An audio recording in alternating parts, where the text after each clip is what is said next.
Thanks for joining the Welcome to Consciousness podcast, where we are raising consciousness together. We'll be discussing all things consciousness, awakening, healing, purpose, and so much more. If you haven't already, you can hit subscribe or like, or you can follow us along on Instagram or check out our website. Let's get started.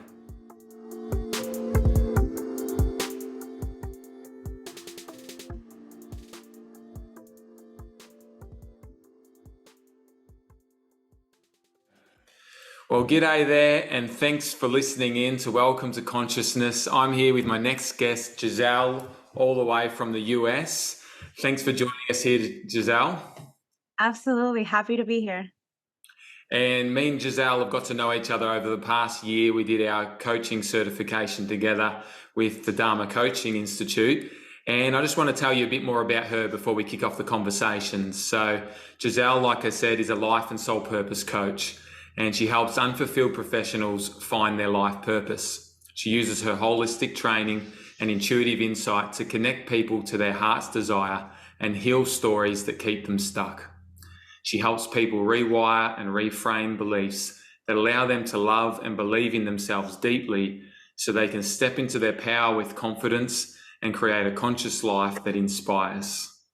And I just love everything about who you are and what you stand for, your soul journey that you're on. It resonates so much. It is such a deep and profound journey. And the topic that we're covering here is Welcome to Consciousness. It's all about that connection to our true self, to the universe, and the journey that looks like. It's really that awakening and healing journey. So what I wanted to start with is just asking you, can you tell us some more about your background, growing up, but then how you came to experience consciousness for yourself, because we all have such a unique journey there. Yes, absolutely. And thank you so much for the introduction. I'm so happy to be here. And so my journey with consciousness. So I grew up in Ecuador in South America, where the majority of people, or the major religion is Catholic. So I grew up a Catholic and going to church every Sunday. And I think that for every person that comes into the world with like a religious family, they kind of already get like a peek on what consciousness could be, right? Because since I was little, I had this, through church, through my family, building this relationship with God, with faith, with, Jesus and everything that encompasses church. And then as I grew older and I came into the States, I saw all the other religions that were available to people, because you kind of grow up in this bubble of like there's only one religion, there's only one way. So I started sampling different religions, and until I got it into mystical books, into past lives, and inside of me something awoken, and I thought there's more to this than what you hear in church. And then my rebellious me as a teenager, I'm like, I don't want to be a Catholic anymore, Mom. So I just kind of started exploring more things, started going to different churches.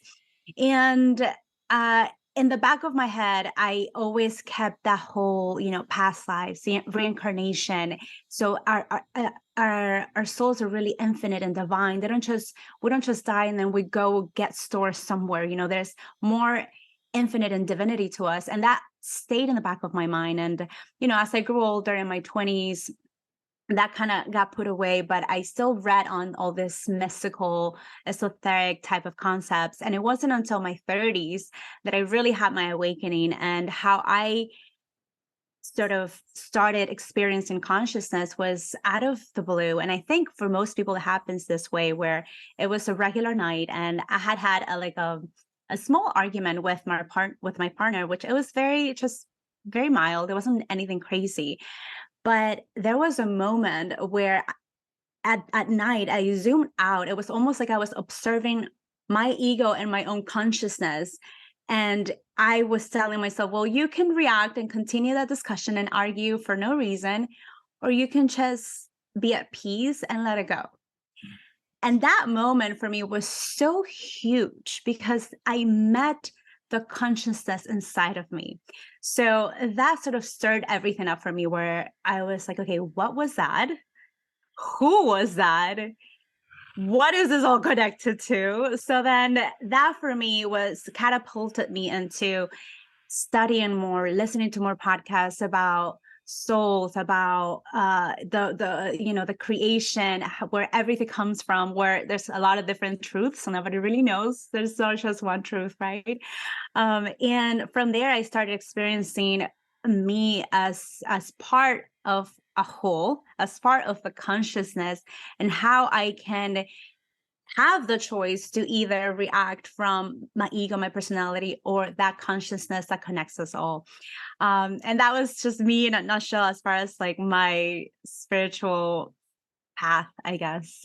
Yeah, that's so amazing. And I just wanted to zoom in on that moment that you had where you experienced your consciousness because, like you said, you'd already been exploring different spiritual traditions and things, and you found something in there that resonated with you, and it was something to do with past lives. And Mm. in most, well, I assume in the experiences you grew up with that that wasn't really taught or accepted. Is that correct? That's correct. Yeah, like Yeah. it's the reincarnation, like that was not to be believed. Like it's a soul. Like I don't think they teach you a church. You have a soul, but we talk about, or they talk about a lot about the spirit and going back to the creator and that type of concept, but never about a soul. Yeah. I mean, in church, the soul for me, what I was taught in Christianity was your mind, your will, and your emotions, Mm, which is very much your personality and your ego. So right. that's what the soul was, not that eternal spirit or energy that, yeah, it's got so much more experience than just this one life that we're having now. And Yeah. I this is a journey for anyone. So this is not about putting any beliefs onto anyone, but it's about finding what resonates with you. And that's the only thing that shifted my perspective was that it was something different was resonating, and I was starting to listen into that. And Right. Exactly. but where I was going with that was that so you were having these different experiences, but then it wasn't until you were in your 30s or 30 that then you actually experience consciousness, which is kind of like a whole nother thing. It's not just a belief, it's not just more of spiritual traditions or rituals or whatever. You can do all of those things and still completely miss consciousness. Correct. Yes. And that's why you can't necessarily move people from one state to another, from a snap of a finger. People are on their own journey. And although people may, know it, or either have an inner knowing or learn it from theory or concepts, it's not until you embody that. And before you embody that, you need to experience it for yourself. And so it's kind of also similar to people that are a little agnostic, where they may not believe in a God, but you talk to them about faith, right? And faith for me had been built since I was little because I was part of the church, but it's invisible. You can't explain it. You could explain it, but you can't prove it. It's something that you feel. So it's something that you experience. The same thing with consciousness. Until you're not in the moment where you feel it all at once and you feel part of it all, and at the same time separate. It's not that you can be like, oh, I get it. I know where my power lies. Mm. So you experienced consciousness that time, and then what was it like after that? Did you start to like get more interested in what was that part of me that wasn't my mind or my personality that had this like incredible wisdom and connection to life that I want to get to know more of? Right. So before that, I had been reading books on, like I said, consciousness, and just I've always been into self-development books. And there were a lot of different concepts that hinted to this consciousness thing, right? But right before that, I had started getting my feet wet with breath work and meditation. And I had just started doing meditation like 5 minutes a day, where, I would focus on the I am mantra. I didn't know what that meant. I didn't know what I was saying. I am. I'm like, I am. Okay, I am, until, you start sort of letting go of your thoughts, and you know that there's something that resides in between your breath and your thoughts, but you can't explain it. So I had been doing that for about a month before I had that consciousness experience. Once I had that, I obviously was like, I need to experience that more. I don't know where that came from. Who is that? I knew from a long time ago that there was a soul. I had a soul. It wasn't just me. So the journey then started for me with, I want to meet the soul. I want to know, what is it about? Like, how can we interact and make this life better, so from there, I just started reading all of the things, which I do not recommend. And I went into different rabbit holes of just the whole thing, the universe, multiverse, all of it, just quantum field. And then I was like, whoa, that's a lot. And because that's part of my personality, where like, if I want to learn something, I'm going to go in and learn about everything. But there gets to a moment where what you want to get to, which is, your soul, your divinity, and the concepts that you're learning are so far in between that it becomes too overwhelming. So I left it for maybe a couple of months. I'm like, I'm just going to focus on meditation and then come back to this once I'm a little bit more integrated. And then I took that time and started my journey once again with more self-development, more so into the spiritual side of things, because I had left religion a long time ago, but I wanted to explore who was I in a spiritual sense. And then my whole exploration with my soul came in, then my higher self, then Dharma, and then finally stepping into my purpose. It all came together, but it was a journey of maybe 31 years for me to get there. Which is incredible. And I love this illustration you're talking about the soul, and just an example of your own life. And that our souls are something to get to know, or someone, and Right. we're remembering who we are. Mm-hmm. And then we get to become that we're remembering. And that's why Correct. we do all the things that we do. And let's just talk about the rabbit holes for a moment, because I think they come up a lot in spirituality. Yes. And some people sort of live and die by them, like, oh, you have to do this and you have to do that in spirituality and understand all of this. And in my opinion, like, sometimes they can help bring you some answers and they can help you, but sometimes they just put you more into your head and you're trying to understand the universe and spirituality and consciousness from the limited concept of the mind. What's your thoughts on that? Because I found the more you go down the rabbit hole, it just keeps going. And then, like you said, you're going into multi-universes and you're going into multi-densities and multi-matrixes and different things. Multiple realities, Yeah. all of the things. I think for me, I think at every point in any path that you take, whether it's consciousness, whether it's purpose, whether it's I just want to find a job that pays my bills, there needs to be a why to everything, because if you don't have a strong why, then halfway through the journey, you're just kind of like, this is too much. I want to let it go. Let me go back to who I was. Right. And for me, once I got overwhelmed into all the rabbit holes of everything there is, I started feeling an overwhelming sensation, and at the same time pressure to want know it all and be it all at once. And you can't do that, not in this reality. You can't be all of it all at the same time in this reality. So I pulled back and I was like, okay, what my main mission here is to, one, get to know me at on my core level. Who am I as a spiritual being, and why did I come here for? Like, what's my purpose?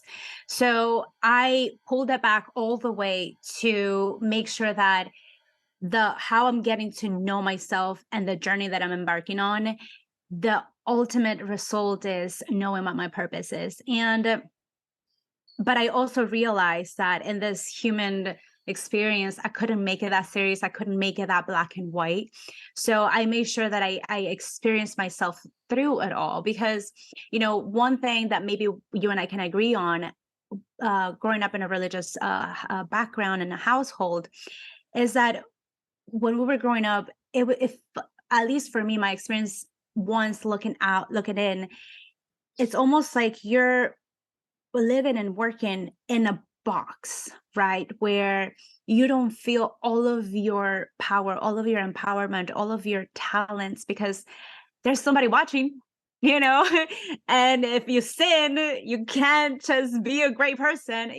So it always felt so restrictive growing up that way. So once I got out of that, and once I began to go into my spiritual journey, and once I started to heal, I realized that the main thing at that point, especially at the beginning, was to feel everything.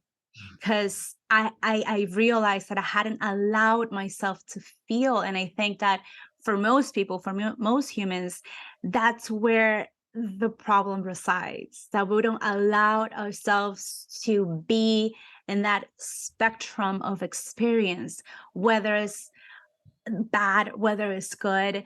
I learned also that, we live in a duality, and it's not about choosing one over the other, but it's living in a place where we can be neutral about those experiences, but also be grateful about it all. Mm. you know I forgot what I was going with this, but the main thing for me was wanting to know myself at a deeper level. Mm. And I knew that going into the different thousand rabbit holes weren't to get me there. Like, learning that there may be some reptilians somewhere in an inner earth wasn't going to get me anywhere, right? So there's still a possibility that may be real, but I don't care about that. I care about my spiritual experience at this moment. Mm. And if it shows up in your journey somewhere and it comes from your connection to just along your way, then that's completely fine. Exactly. And one thing for me is that this universe is so vast and infinite that there are a million things that are possible. And Mm. for me, I can, I can prove to you all of the things that I may believe in, but why not? So I live it in that realm of possibility. But right now I have to focus on this journey at hand. All right. So one of the other things that I wanted to ask about was just when we awaken and we step into consciousness, is that it's really the beginning of a really deep healing journey. And we've kind of already touched on it, because really the healing is the integration of our soul. It's remembering who we are on every level. And then we get to embody that physically, mentally, emotionally, and spiritually. Mhm. And I just wanted to ask what your journey with that healing has been like for you. Mm. Unconsciously, I never knew I was healing. But I started that journey as young as 18, when I left my country of birth when I was 14, and I went back just to visit. And one of my biggest or one of the people that had the biggest impact on my journey, for better or for worse, was my dad. And I made an agreement with myself that, in order for me to continue living and free, was to let go of those experiences that kept on pulling me back, things that kept on making me sad, depressed, or making me doubt myself. So without me thinking about it too much, I decided to spiritually, like, just forgive him, write him a letter, write all the things that I forgave him for. And from then on, the journey felt like, even though, I still had conditioning and programming and things that I was still making decisions from that space. I was able to be a little bit more free into who I was, not focused on that part of like the trauma from a child or what have you. Um, then, from the moment that you're 20 to all the way, maybe like a little late in your 20s, you don't really realize how unconscious you are. You may be connected to different spiritual beliefs and still want to be a better person, but you're not necessarily connected to that network of consciousness that exists and that is available to all of us, right? Again, it wasn't until my 30s that I began to feel the need to have that connection.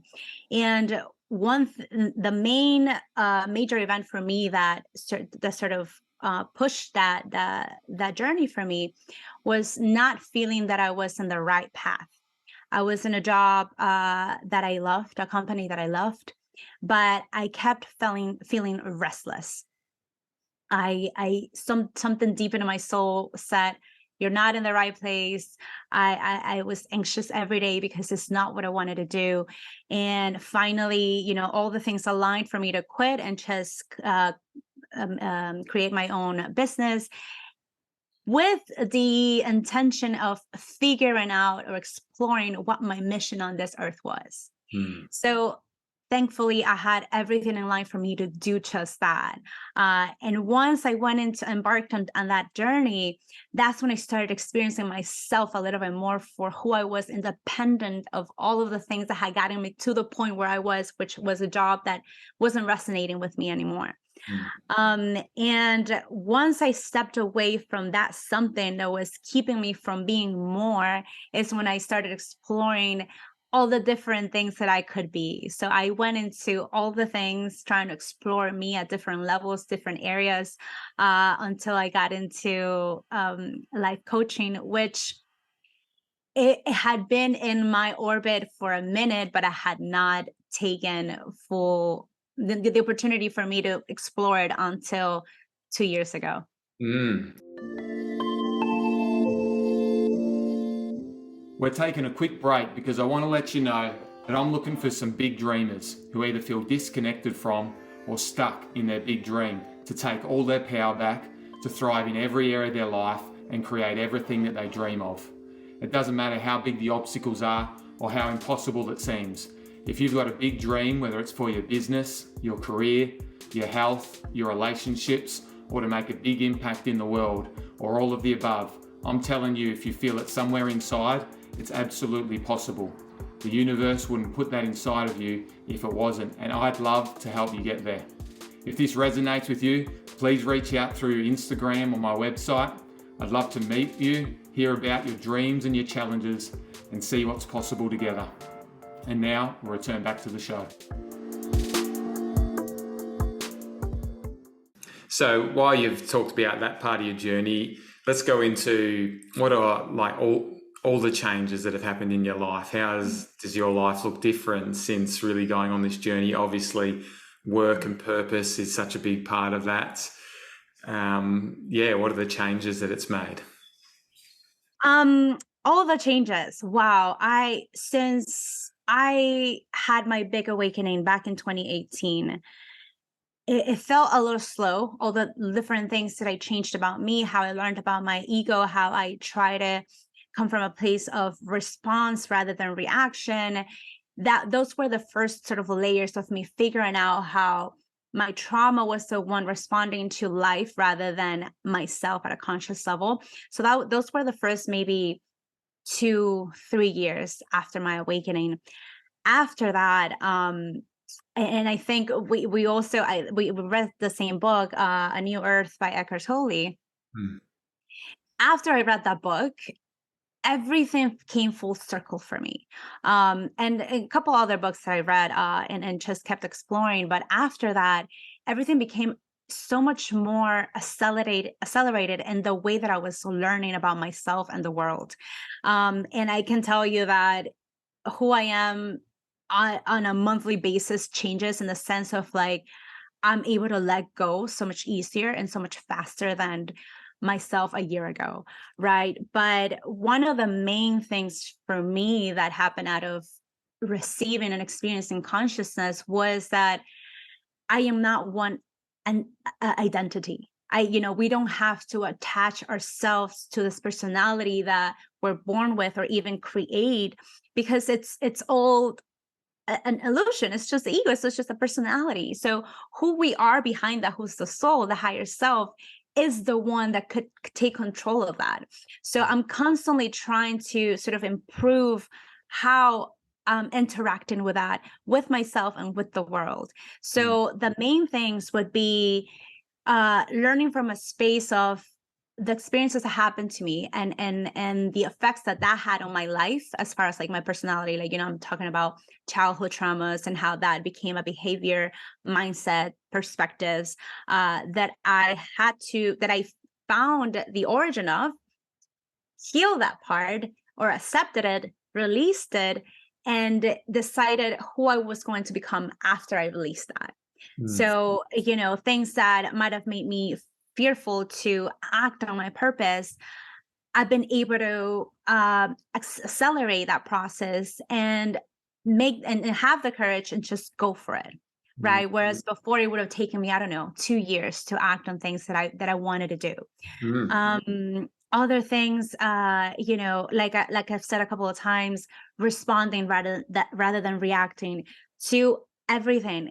Whether I'm in traffic and people are going slower, people are like getting in my lane, I don't like cuss them out anymore. I just like, cool, go on your way.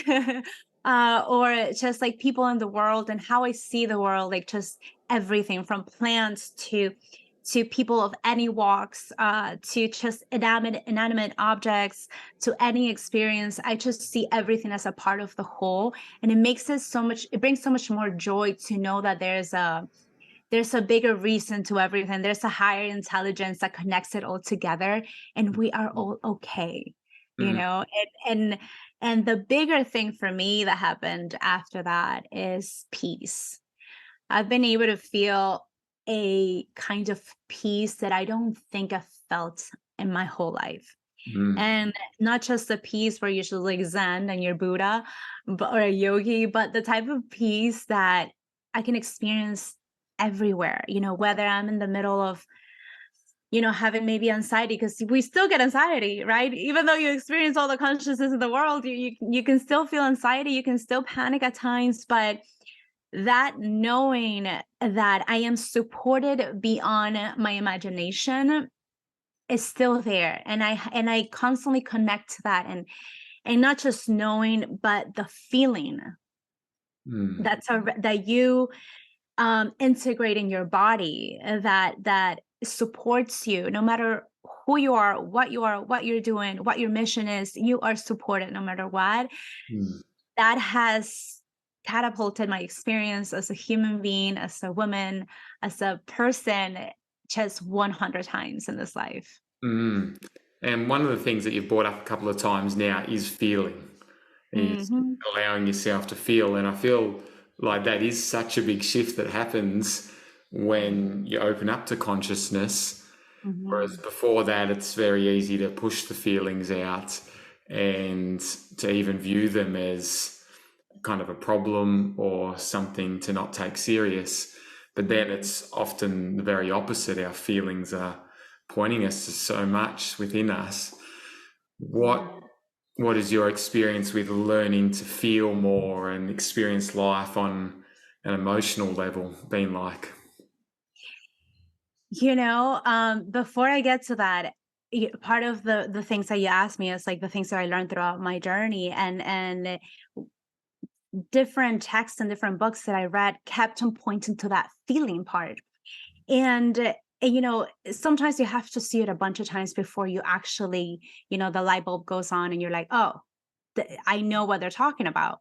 But, coming from a conditioned childhood or a conditioned society where the outcome or the goal is to be something, achieve something, accomplish something, have things, nobody tells you that you need to stop to feel.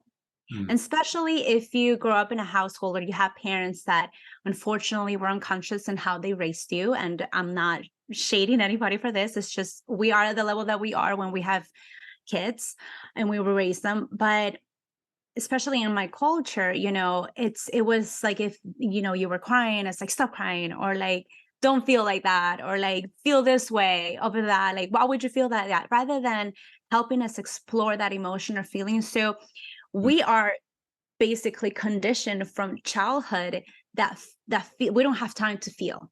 We mm, just have time to go and to do and to produce whatever it is. So to come from that background for, I don't know, 25, 30 plus years, the task of feeling needs to be almost like a priority, like a homework, right? That we try and do at least once a day. And then once you get in the flow of your feelings and you don't get too attached to what's happening, then you're ever able to let go. But that takes practice as well. So mm, for me, feeling specifically this past 2 years, I've been after this, I cry for everything and about everything. Like, I see a beautiful plant, I'm like, my eyes get watery. And part of me feels that because I was so restricted in feeling, that now I feel it all. And I don't care. If I cried about anything, I don't care. But it's feeling was the first thing that allowed me to imagine who I could be.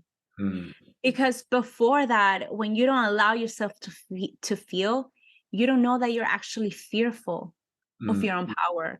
You don't know that you're having anxiety over maybe an event that you don't know that is clicking, that was part of a trauma that you had in childhood, mm, right? And you weren't allowed to feel that moment. You weren't allowed to release those emotions. So it's still trapped in your body. So until you don't let those out, you can't feel the world for what it is. mm. Right? So feeling is a huge journey for me. Even when I talk to clients, I'm like, feel your feelings, cry if you need to, go punch a wall. Don't, I just kidding. Do not do that. That could hurt yourself. But it's just so important. It's so important because, and I don't know if it was you or another person that I follow on Instagram, but that talks about men not feeling their feelings, and how like the majority of uh like big things like shootings and things like that. I don't mean to get dark here, but part of that repressed part of themselves that are not allowed to be felt, then gets pushed out into the external, into like a negative type of event. Mm, So if yeah, I feel like if you want to get to that, if you want to get into this journey of spiritual, not spirituality, but feeling you as a spiritual being, the very beginning has to be about feeling. mm.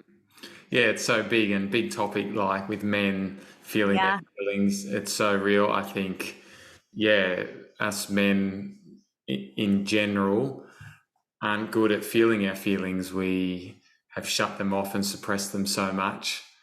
And I think we're afraid of feeling those feelings. But like you said, then we're also afraid of our own power, or we don't get to experience our own power because that lies underneath a lot of those emotions that need to be felt and expressed to connect to our hearts and our true self. Exactly. And you know what just came to me is that part of us not wanting to feel those feelings is because we didn't have the support or the guidance when we were little to know what could happen after feeling those feelings. And so, like, if you grew up in an unconscious household, feeling your feelings, meaning you were crying your eyes out about anything and then getting reprimanded for it, taught you that one, it's not good to feel your feelings, and two, you won't have the support after feeling those feelings. Mm, So once you're an adult, you feel that if you get into your feelings and in your emotions and any event that's happening in your life, maybe you won't have the support or the empathy from somebody else to allow for the space for you to be, mm, that person and your emotions. And the work that you and I do is so important in that sense, because we allow the space to exist for people to feel those feelings and to be empathetic. But in a bigger sense, I feel that the topic of consciousness, and being more conscious in the world, allows for every human to grow this empathy towards each other, so that we don't judge people for being emotional towards anything, or Mm, allowing them to release whatever it is that they need to release. Because one, trauma is real, it gets stored in our bodies and it needs to be let out. So mm, if we don't create a space where we allow humans to do just that, which is so natural, then we're never going to grow enough consciousness in the world for that to exist. mm. And so this is probably one of them, but I wanted to ask about what have been the biggest challenges for you in your journey of consciousness? Just the transition, the healing, the integrating, stepping into purpose. Just what have been the big challenges for you? Hmm. Um, I would say the embodiment part. Because, once you become conscious of who you are as a divine being, as a soul, and then you find your purpose and you want to create impact, whether at a big level or just your family, there's a gap in between wanting to do something and then actually stepping into that act Mm, of doing. mm, And the in between, there's a lot of integrating that needs to happen. And it's natural that for humans, we want everything to be quick. We want, we have the idea, and I'm like, okay, I feel like I have enough courage to do this. I want to do this tomorrow, and then I want to have great success the next month. No. No, and you and I can attest that is not how it happens, and that's how I learned grace, for myself mm, as just a human being.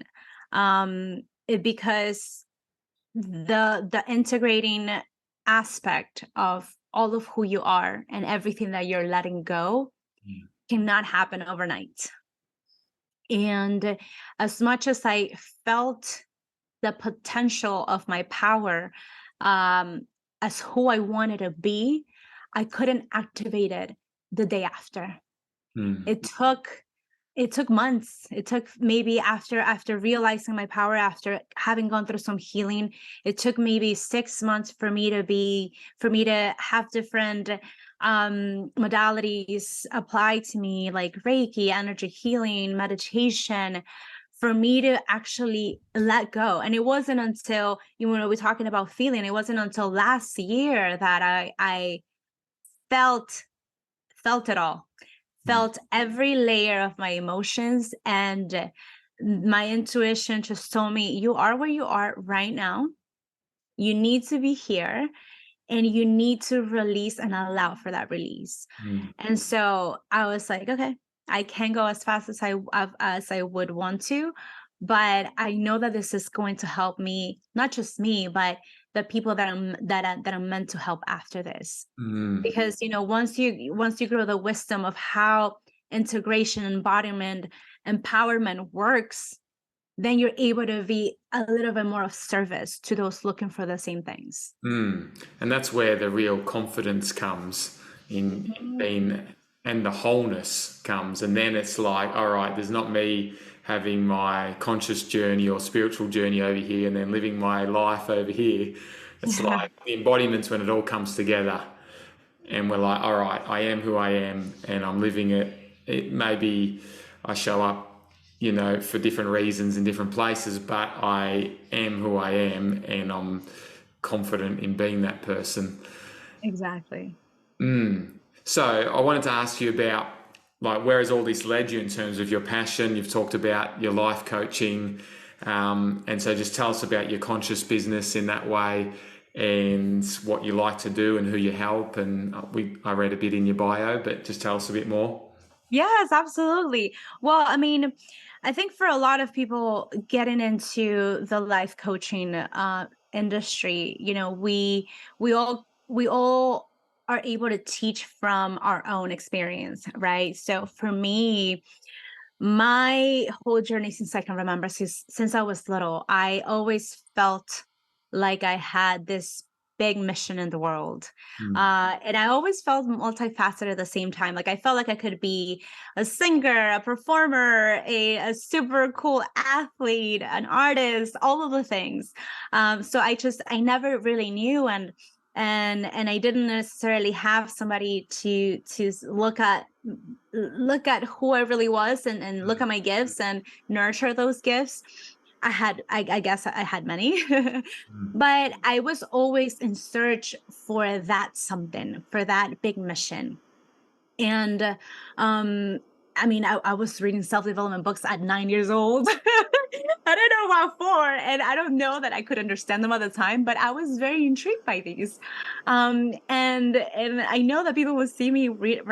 I would be reading books like my parents would read, like hiding in secret, because I didn't think that I was, allowed to read those books, and they were kind of serious. So I always had this in the back of my mind of like, I want to do something big for the world. I didn't know what it was. So I didn't know until like I was 30, right? So when it was time for me to go to college and like get a degree, I got a degree in communications and advertising, because my thought behind it was like, well, I don't know what my message is, so let me go and amplify somebody else's message and to figure this out, right? So I did just that, and I went through my awakening. I quit my corporate job. I got into my exploration of the self, and 3 years ago, 2 years ago, I finally figured out that I wanted to follow the life coaching path. And I knew that it had to be with people that wanted to find their soul purpose, but not just purpose to turn into a career and a job, but somebody that wants to actually make impact with what they do. Um, and I feel like at every level, we all have an impact. We all make an impact. Mm. But there's times where we just make impact at a family level, at a community level, at a neighborhood level. There's no hierarchy, but there are people that feel a lot more passionate and a lot more fiery about what they put out into the world. And Mm. those are the type of people that I help. And especially people that have already been through that journey of like trying to figure it out, and now they're in a corporate job, they're doing their thing, but they still feel disconnected from that. Mm. So I'm here to help those people that feel unfulfilled, and they Mm. feel they have more to give to the world. Mm. Which is amazing, and this is what you've lived, and it's what you're able to guide other people in. This is Exactly. so. Before we finish, I wanted to ask: what advice would you give somebody that's on this journey of consciousness, on remembering their soul, their purpose? Yes. Go slow.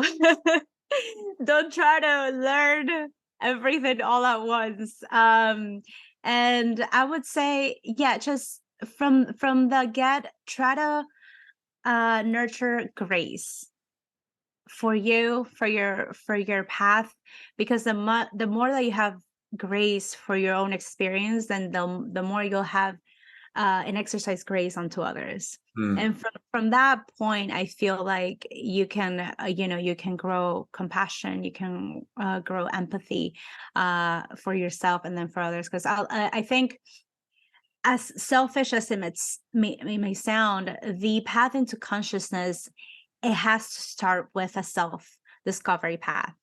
There's no way around it, because the more that we work on ourselves, and the more that we're better to others, and then the more that we grow this consciousness at a collective level. So focus on what needs maybe fixing at this moment, Mm. but and don't try to judge that, because society may tell us, our family, friends may tell us we're wrong for doing this, or judge us for doing that, or for being a certain way.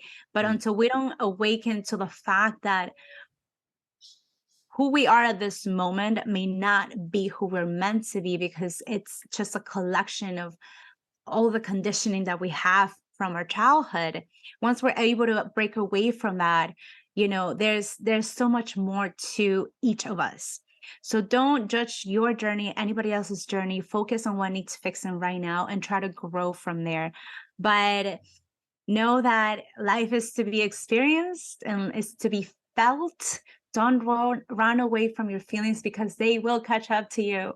If you ignore them, long enough, you may think, I bit the bullet. I don't have to deal with this. It'll come up.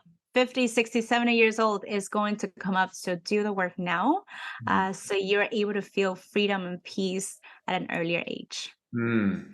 And I love that you kept bringing through that message about grace, having Mhm. grace for yourself and others, and it just ties it all together so much. There's so much just acceptance and love for yourself and for others on this journey. And like, yeah, you said we fix things, but like the reality is you don't need to fix everything. You just need to be in this moment and be present and move through whatever's come up right now for you. And Absolutely. I just want to thank you so much for just sharing your heart, your passion, your soul. Mhm. I'm so excited to know you and to continue walking this journey together. And for those that are listening to this that really resonate with what you've talked about, what's the best way for them to connect with you and follow along with what you're doing? Yes, absolutely. I'm on Instagram as Soul Work Coach. So soul as an SOUL. And my website is also soulworkcoach.co. And you can find me there. Amazing. Well, I want to thank you once again. It's been such a pleasure to connect with you and talk heart to heart. And Yes, like I said, to continue this soul purpose journey that we're on together and helping others. absolutely. Thank you so much for creating this space. I'm really happy that I know you, that I am getting to know you even more. And I know that we're going to continue being in each other paths in the future. 100%. So, for everyone listening, thanks for tuning in, and we'll look forward to seeing you next week.